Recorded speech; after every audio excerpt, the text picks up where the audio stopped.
So, welcome to everyone. This is going to be an important knowledge about the NMR spectroscopy techniques.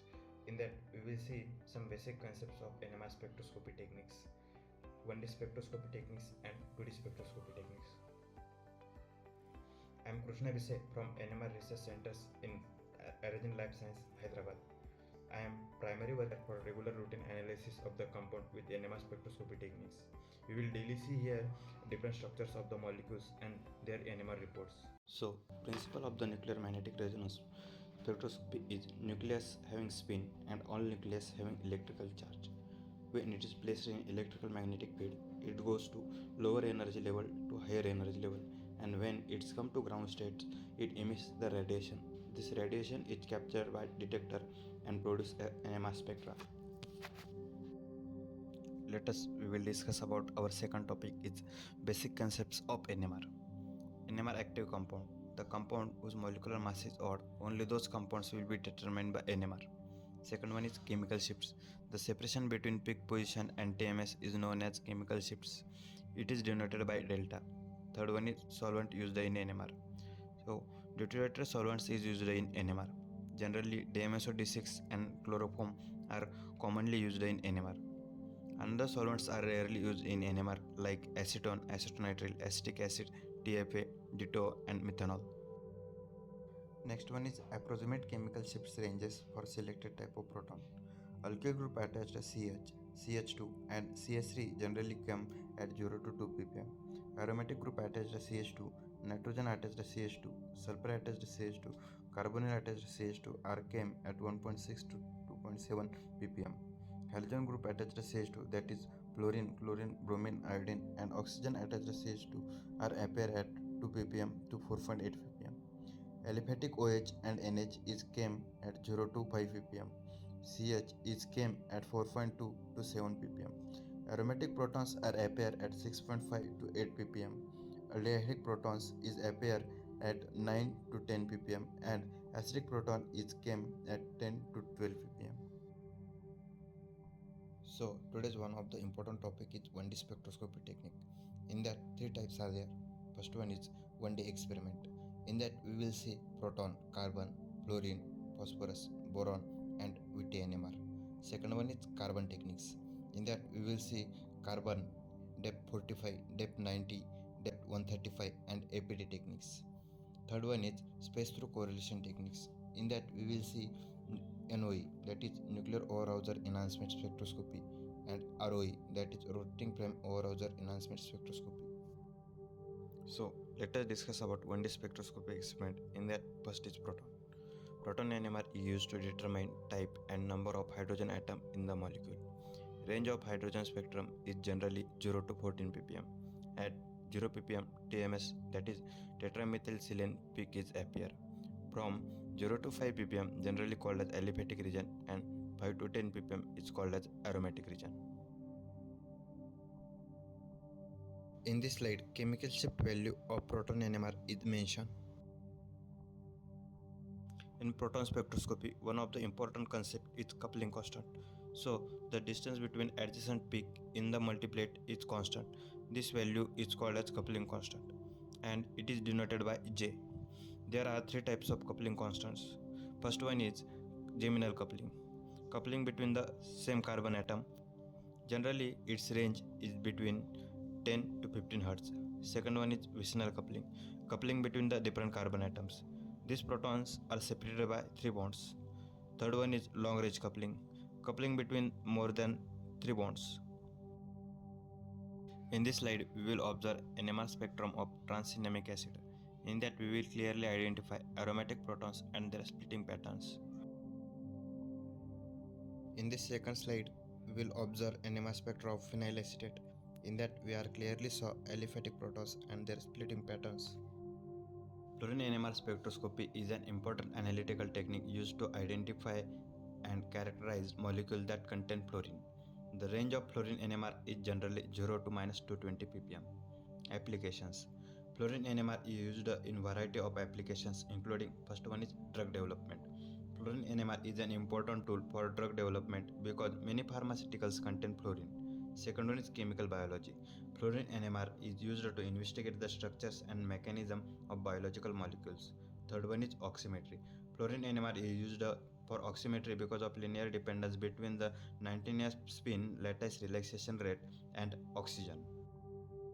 Phosphorus NMR spectroscopy is a non-destructive analytical technique that uses nuclear magnetic resonance to study chemical compounds that contain phosphorus.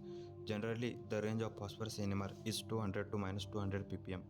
Applications: quantify concentration of metabolites like ATP and phosphates in various conditions, including heart failure. Second one is determine the different hydroxyl groups in the technical ligands. Third one is sense the microenvironment of the fifth phosphate group of enzymes bound pyridoxal fifth phosphates. Fourth one is measure the phosphorus containing compound involved in the bioenergetic of the skeleton muscles. Boron spectroscopy is the technique that can be used to study boron containing compound. Generally, the range of boron is 100 to minus 100 ppm. This experiment is rarely used in NMR. Application: first one is structure analysis. Boron NMR spectroscopy can be used to distinguish between 3 and 4 coordinates boron atom. Second one is reaction kinetics. Boron spectroscopy can be used to monitor reaction kinetics. Third one is electronic environment. Boron NMR spectroscopy is a useful tool for understanding the electronic environment in the boron containing compound. VT NMR is also called as variable temperature NMR. Generally, when the compound containing rotameric nature, then we will proceed VT experiment. In this experiment, we will change the temperature of the probe and record the signals. There are two types of VT experiment.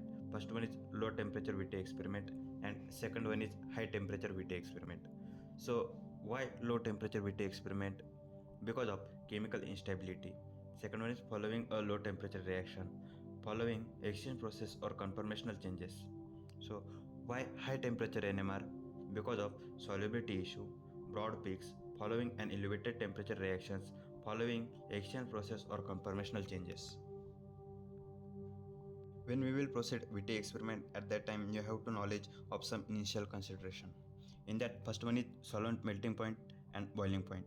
Second one is solubility. Solubility can be reduced at low temperature. Do we need to know exact temperature? If so, calibration is necessary. Second fact is experiment time. Allow nearby 10 minutes for each of the change of 10 degrees, both cooling down and coming back at the room temperature. If you want to start at minus 78 degrees Celsius, you have to need a check blank NMR2 with your solvent in the NMR as it is cooled down. Shim on the blank, then exchange with your sample when the blank has reached to a desired temperature. Use the ceramic spinner for all variable temperature experiment. The upper limit of the heating is 160 degrees Celsius. Nitrogen should be used instead of the air temperature exceeding nearby 90 degrees Celsius. The lower limit of the cooling is minus 150 degrees Celsius. Nitrogen should be always used to instead of the air for any low temperature experiment. By the small example, we will try to understand VT experiment. Effect of restricted rotation in NN-dimethyl formamide. How many types of the protons? At room temperature, PMR of DMF shows two signals of two methyl groups, but at 130 degrees Celsius, only one signal.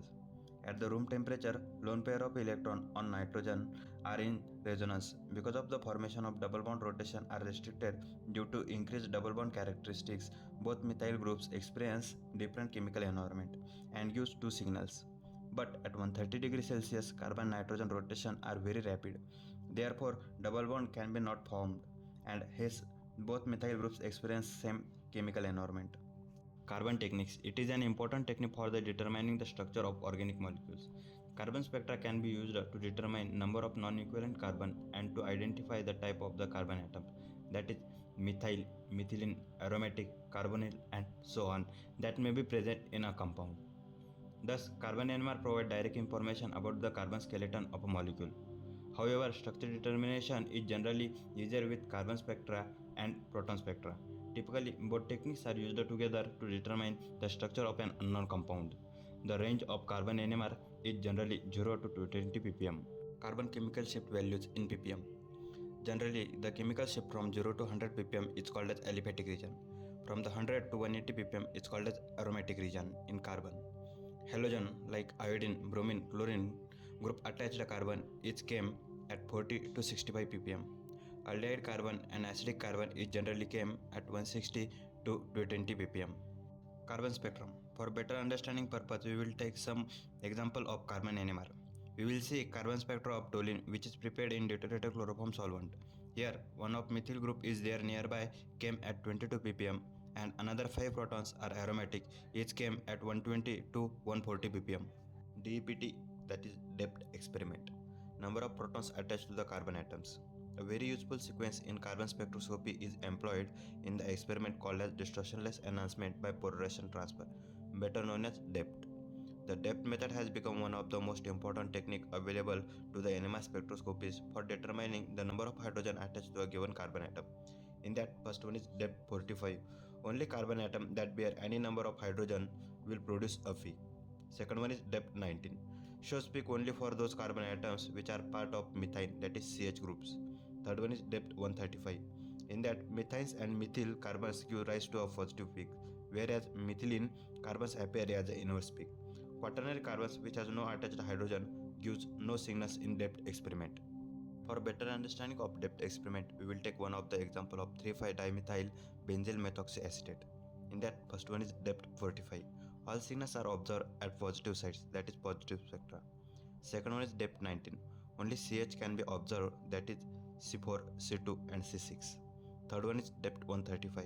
CH and CH3 observed at upper side, that is C4, C2, C6, that is OCH3 and C3. And CH2 are observed at downside, that is C7 and C9. APT, that is attached proton test. Assignment of CH3, CH2, CH and quaternary carbon in carbon spectroscopy.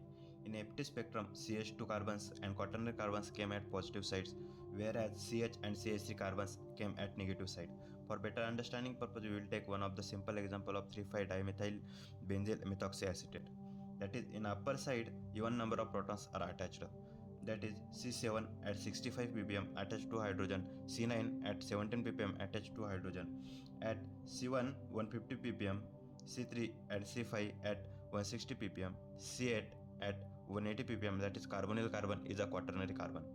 At downward, that is negative side, we will observe CH and CH3, that is odd number of hydrogen attached to the carbon. CH, that is C2 and C6 at 125 ppm. 2CH3 is attached to a benzene ring, that is OCH3 at 20 ppm. Our third part of 1D spectroscopy technique is space through correlation. In that, we will see NOE, that is nuclear over-Hauser enhancement. It shows space through correlation in 3D structure. Its range is nearby 5 angstrom. In this technique, we are selected in any one of the peak and irradiate it. After experiment, that proton nearby the peak is irradiated and it comes to opposite to our irradiated peak at 180 degrees Celsius. For better understanding of NOE experiment, we will take one of the simple example of NOE of ethyl methacrylate. When we are irradiate methyl peak, which is denoted by B, then we will get all peak which is in the range of 5 angstrom. That is peak A and C, and proton HZ and HE. On the basis of that result, we will identify configurational isomer, cis and trans isomer, axial or equatorial position of the group. Our next experiment in space through correlation technique is ROE technique, that is rotating frame over-Hauser effect spectroscopy. It shows phase through correlation in 3D structure. Its range is nearby 5 angstrom. When molecular weight of compound is more, at that time we will use ROE technique. This technique is same like a NOE technique. In my next series of NMR spectroscopy technique, we will do study of 2D NMR spectroscopy technique. In that, we can see COSY, that is correlation spectroscopy. HSQC, heteronuclear single bond quantum coherence spectroscopy. HMBC, heteronuclear multiple bond correlation spectroscopy. NOSY, nuclear over-Hauser enhancement spectroscopy. ROSY, rotating frame over-Hauser effect spectroscopy. HOSY, heteronuclear over-Hauser effect spectroscopy. TOXY, total correlation spectroscopy technique. At the end of 1D spectroscopy technique, we would like to say thanks to my supporter, my manager, my sir and Murli sir, my colleagues, my wife and you. Happy Diwali to all my friends. Enjoy your special day.